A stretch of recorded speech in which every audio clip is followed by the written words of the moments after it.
mental health. As part of Nottingham Mental Health Awareness Week, a workshop examining the effect social media can have on your well-being is taking place next week.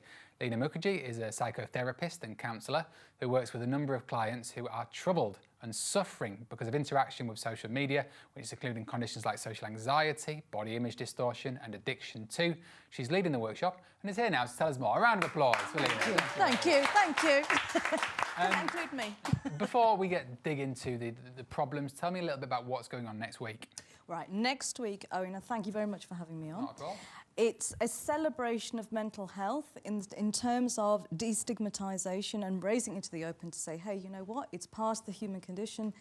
There's a series of workshops that are going on around Nottingham City and County, but very much in the city. It's something we celebrate every year. It's an annual fixture, as far as I'm concerned, that I'm part of. And it's about raising awareness about mental health and what you can do. I think there's been lots of good work involved in raising awareness of mental health issues in the last couple of years. How much change have you seen, but how much remains to be done? Well, the big thing, I think, in terms of my work, and I'm very, very lucky to be doing this sort of work and working with people in this way, is the destigmatisation that mental health is around. It's not so much that it's a disease, that it's part of our being. So the fact that you've got the likes of Prince William, Prince Harry, Kate, even now Meghan, who are raising this very much in the public eye, fantastic. And it's part of our everyday vocabulary. So in plus way, there is a lot of work to be done, which is why we're doing the workshop next week. I mentioned social media there, and the effect that that's having on people's well-being in Nottinghamshire. How much of that are you seeing? A lot, Owen, and it's very much. And this has been when I say a lot, in the sense of the power that's been given to a phone, to a tablet, to get a sense of being validated. That seems to be increasing more and more within my client practice and general conversation. Am I liked enough? Do I look all right? Rather than, I'm okay, or I'm all right. That doesn't seem to hang so easily anymore, so it is increasing, the impact is increasing. Addiction is a very strong word. Does it reach those levels? Yes. Really? Oh, yes.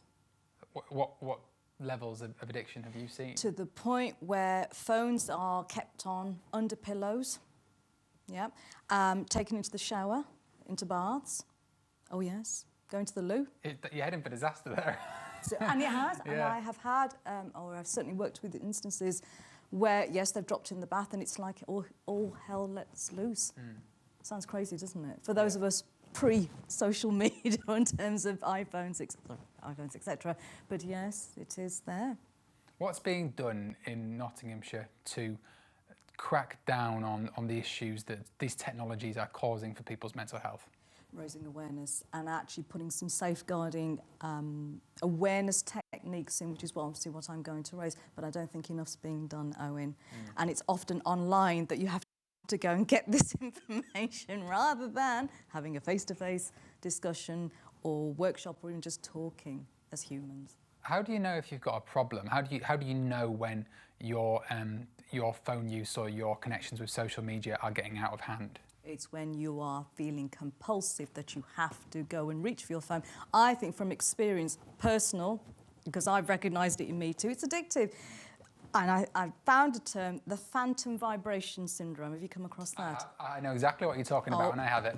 Yeah. You're thinking... You feel the phone buzzing in your pocket, you get it out to look at the notification. Exactly. Nothing. Nothing, but you feel, oh, I must be, is it my own discernment or my own judgment that now is in question? Because I'm thinking, I'm sure I did. So even to that point. So it's not even on a thinking level, it's on what I call the survival circuit level of the brain.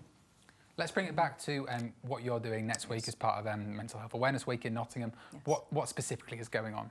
Right. Well, the purpose of the workshop is very much about exploring the concept of social media and mental health by raising awareness of it, looking at its adverse impact, because to me, social media is a fantastic piece of machinery. It's how we use it that's the issue, and that's what I'm raising. We're going to look at strategies of how to monitor well-being and usage of social media so that our anxiety doesn't have to be, put it that way. It's how to use it well. Short of putting down your phone, what can you do?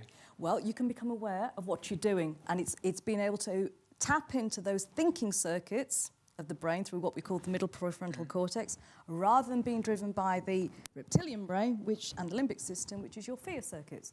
So it's being able to think, being able to discipline, being able to think about, why am I using social media? What am I going to get from it? Okay, I'm going to contact such and such. So rather than being compelled to do it, you think, you pause, and then you act.